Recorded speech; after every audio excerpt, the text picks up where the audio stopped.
Assalamualaikum warahmatullahi wabarakatuh. Perkenalkan, nama saya Imelda Usna dengan NIM 10324022 dari HTNA. Saya di sini ingin menjelaskan materi untuk melengkapi tugas UAS Fikih Jinayah.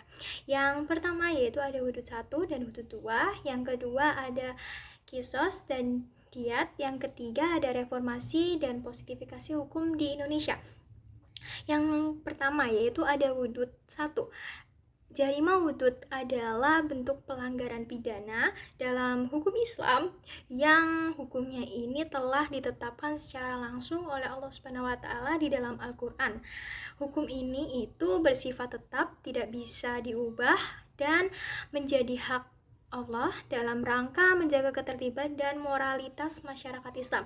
Tujuan diberlakukannya hukum ini itu bukan semata-mata menghukum, tapi ini sebagai bentuk pencegahan, pendidikan moral, dan menjaga kehormatan serta kemaslahatan umum. Dalam hukum pidana Islam terdapat bentuk jarimah, yaitu ada zina, qadzaf, sirbah, dan bagi dan rijo. Yang pertama yaitu ada zina, yaitu hubungan seksual yang dilakukan oleh laki-laki dan perempuan tanpa ikatan pernikahan yang sah. Adapun jenis-jenis zina, yang pertama yaitu ada zina qati, itu yaitu zina besar, yaitu perbuatan hubungan badan antara laki-laki dan perempuan tanpa adanya nikah yang sah. Yang kedua yaitu ada zina majasi, yaitu zina kecil, semua perbuatan yang mengarah pada zina seperti saling memandang, bersentuhan, merayu dengan kata-kata mesra, bahkan chattingan dengan muatan seksual. Adapun dasar hukumnya dalam Al-Quran surat Al-Insyirah ayat 32 dan Quran surat An-Nur ayat 2. Sanksi untuk pelanggar zina ini ditentukan langsung oleh Allah. Yang pertama yaitu ada, jika pelaku belum menikah, maka akan dicambuk sebanyak 100 kali dan pengasingan selama 1 tahun. Yang kedua, jika pelaku sudah menikah, maka akan dirajam atau dilempari batu hingga mati. Yang ketiga, yaitu dalam hukum positif di Indonesia, zina masih bersifat delik aduan, maka tidak dikenakan hukum hudud kecuali pada wilayah yang menerapkan syariat secara khusus seperti di Aceh. Yang kedua ada qadzaf, artinya itu secara etimologi melempar, khususnya melempar dengan benda keras seperti batu. Yang ini menggambarkan bahwa tuduhan tersebut menyakitkan, meski secara fisik tidak melempar batu, tapi secara lisan ataupun ucapan menyakitkan kehormatan seseorang. Yang kemudian selanjutnya secara istilah, yaitu qadzaf ini berarti menuduh seseorang berzina atau melakukan hubungan sejenis tanpa menghadirkan 4 orang saksi yang dapat membuktikan tuduhan tersebut. Adapun syarat-syarat yang pertama, qadzaf ini harus berhak dijatuhi had. Yang kedua yaitu syarat bagi yang dituduh harus berakal dan balik. Yang ketiga ada syirbah, yang artinya minum. Ini merujuk pada perbuatan minum-minuman yang memabukkan atau mengandung alkohol yang berdampak pada hilangnya akal seseorang. Ini tercatat dasar hukumnya dalam Quran surat Al-Baqarah ayat 219 dan surat Al-Maidah ayat 90 sampai 91. Adapun syarat-syarat penerapan hukum syirba ini, itu yang pertama balik, yang kedua berakal sehat, yang ketiga mengetahui keharaman khamr, yang keempat melakukan tindakan kehendak sendiri tanpa paksaan, yang kelima tidak dalam keadaan darurat. Sanksinya ini dapat dicambuk sebanyak 40 kali atau 80 kali. Yang selanjutnya yaitu ada hudud 2. Yang pertama yaitu ada syakiroh. Syakiroh ini adalah tindakan mengambil harta orang lain secara sembunyi-sembunyi, tanpa izin dan tanpa sepengetahuan pemilik dari tempat penyimpanannya. Ini terdapat dasar hukum syakiroh dalam Quran surat Al-Maidah ayat 38, bahwa laki-laki yang mencuri dan perempuan yang mencuri, potonglah tangan keduanya sebagai pembalasan bagi apa yang mereka kerjakan dan sebagai siksaan dari Allah. Syarat-syaratnya itu di Syakiroh ini yang pertama, pelakunya telah dewasa dan berakal sehat. Yang kedua, pencurinya tidak dilakukan karena keadaan mendesak. Yang ketiga, terdapat hubungan kerabat. Yang keempat, tidak terdapat unsur syubhat dalam hal kepemilikan seperti harta yang dicuri itu menjadi milik bersama antara pencuri dan pemilik. Yang selanjutnya yaitu sanksi Syakiroh. Ini sebagai pengganti kerugian dan hukuman potong tangan. Yang selanjutnya ada ridho. Ridho ini adalah keluar dari agama Islam dan kembali kepada kekufuran baik melalui keyakinan, ucapan, atau perbuatan. Pelakunya ini disebut dengan murtad dan dikenai hukuman tertentu dalam syariat Islam. Dasar hukum ridho ini terdapat dalam Quran surat Al-Baqarah ayat 217 dan Quran surat An-Nahl ayat 106. Syarat-syarat ridho ini juga yaitu yang pertama ada keluar dari Islam, ada i'tikad baik, dan sanksi ridho juga terdapat hukuman pokok yaitu seperti hukuman mati. Yang kedua yaitu ada hukuman pengganti yaitu taksir. Yang ketiga ada hukuman tambahan seperti penyitaan harta. Yang selanjutnya ada bugha. Secara etimologi ini bugha yaitu tindakan pembangkangan atau pemberontakan terhadap pemimpin atau kepala daerah dengan menggunakan kekuatan. Syarat-syarat bugha yang pertama itu ada pembangkangan terhadap kepala negara. Artinya penentangan kepala negara atau pemerintahan yang sah dengan tujuan untuk menggulingkan atau menolak untuk melaksanakan kewajiban sebagai warga negara. Yang kedua yaitu ada pembangkangan yang dilakukan dengan menggunakan kekuatan. Yang ketiga yaitu adanya niat melawan hukum. Ini berunsur kesenjangan pelaku jarimah untuk menentang dan melawan pemerintahan dengan maksud untuk menggulingkan pemerintahan tersebut. Sanksi bugha sendiri itu tindakan pidana yang berkaitan langsung dengan pemberontakan ini. Terus kemudian ada hirabah. Hirabah secara bahasa berarti perang atau bermaksud kepada Allah. Secara istilah, hirabah ini juga adalah tindakan kekerasan yang dilakukan seseorang atau sekelompok orang dengan cara menyerang, merampas, menakut-nakuti orang lain di jalan atau di tempat terbuka menggunakan senjata atau kekerasan lainnya. Ini terdapat dasar hukum dalam Quran surat Al-Maidah ayat 33, yaitu sesungguhnya pembalasan terhadap orang-orang yang memerangi Allah dan Rasul-Nya dan membuat kerusakan di muka bumi ialah mereka dibunuh atau disalib atau dipotong tangan dan kaki mereka secara bersilang atau dibuang dari negeri tempat dia kediamannya. Sanksi hirabah ini yang pertama ada jarima hirabah seperti hukum mati, salib, potong tangan, dan kaki secara menyilang atau pengasingan.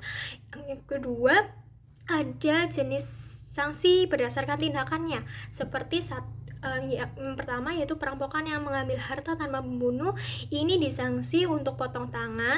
Yang kedua ada perampok yang menakut-nakuti, yaitu sanksinya pengasingan atau penjara. Yang selanjutnya itu ada perampok membunuh tanpa mengambil harta, ini dapat dihukum mati. Yang terakhir perampok mengambil harta dan membunuh, ini dapat dibunuh atau disalib. Yang selanjutnya ada jarima kisos dan diat. Jarima kisos adalah kejahatan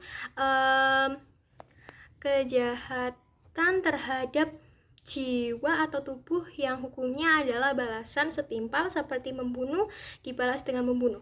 Jarima diat yaitu kejahatan terhadap jiwa atau tubuh yang hukumnya adalah kompensasi berupa pembayaran harta kepada korban keluarganya. Adapun bentuk-bentuk pembunuhan dalam Islam, yang pertama yaitu pembunuhan sengaja, yang kedua ada pembunuhan semi sengaja. Ini artinya ada niat melukai tapi bukan membunuh, dan alatnya bukan untuk membunuh. Hukum diat penuh dan kafarat. Yang ketiga yaitu pembunuh tidak disengaja. Ini tidak ada niat melukai atau membunuh. Adapun hukum dan sanksinya, yaitu yang pertama hukum kisos berlaku jika pembunuhnya itu dilakukan sengaja dan syarat-syaratnya terpenuhi seperti kesetaraan hukum, antara pelaku dan korban. Keluarga korban dapat memilih antara menuntut kisos atau memaafkan dan menerima diat. Hukum yang selanjutnya itu ada hukum diat. Ini berlaku jika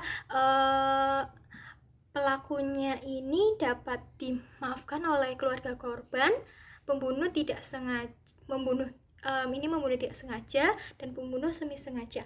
Besar diatnya ini ditentukan dengan syariat serta 100 ekor unta atau konferensi lokal saat ini.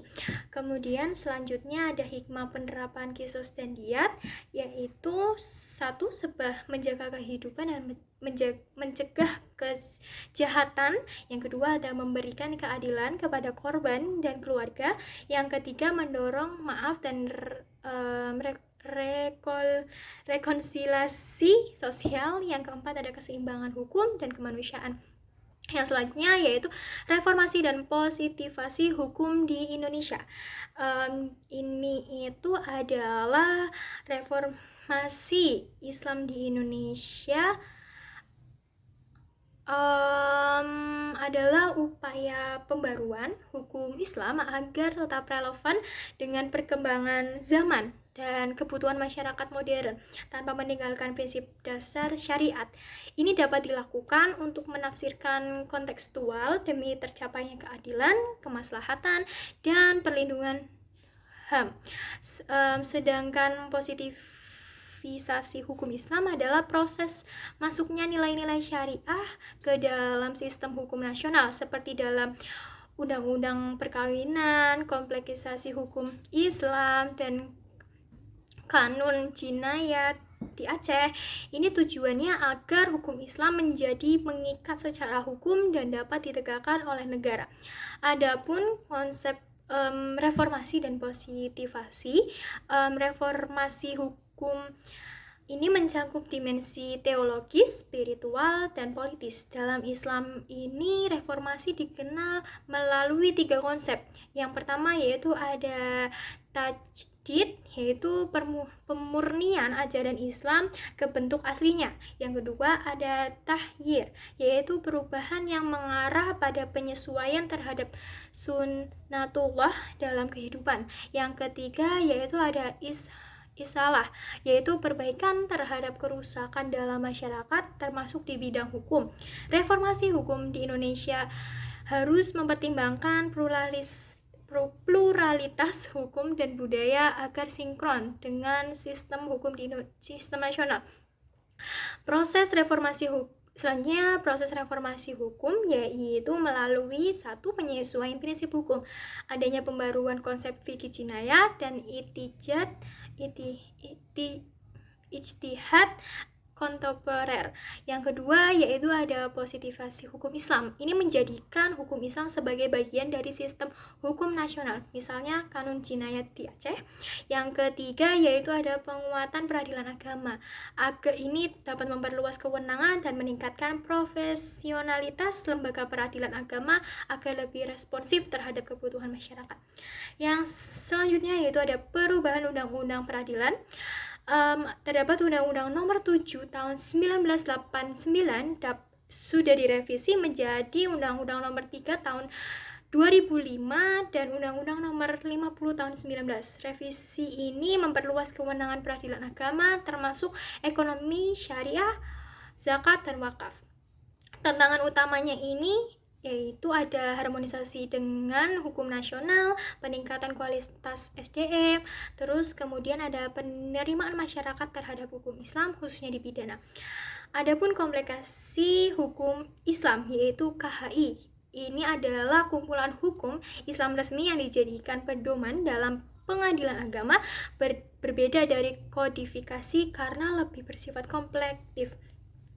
Isi dari KHI ini pada buku pertama yaitu hukum perkawinan banyak diduplikasi dengan Undang-Undang Nomor 1 Tahun 1974, namun ada penambahan aspek prosedural dan spesifikasi keagamaan. Yang buku kedua yaitu ada hukum kewarisan berlaku bagi umat Islam mengatur pewarisan, meskipun beberapa istilah tidak dijelaskan secara menyeluruh. Ada yang selanjutnya itu ada buku ketiga perwakafan. Ini itu terdapat yaitu pada PP nomor 28 tahun 1999, hanya cangkup lebih, namun itu saja. Oke, terima kasih atas perhatiannya. Kurang lebihnya mohon maaf. Wabillahi taufiq wal hidayah. Wassalamualaikum warahmatullahi wabarakatuh.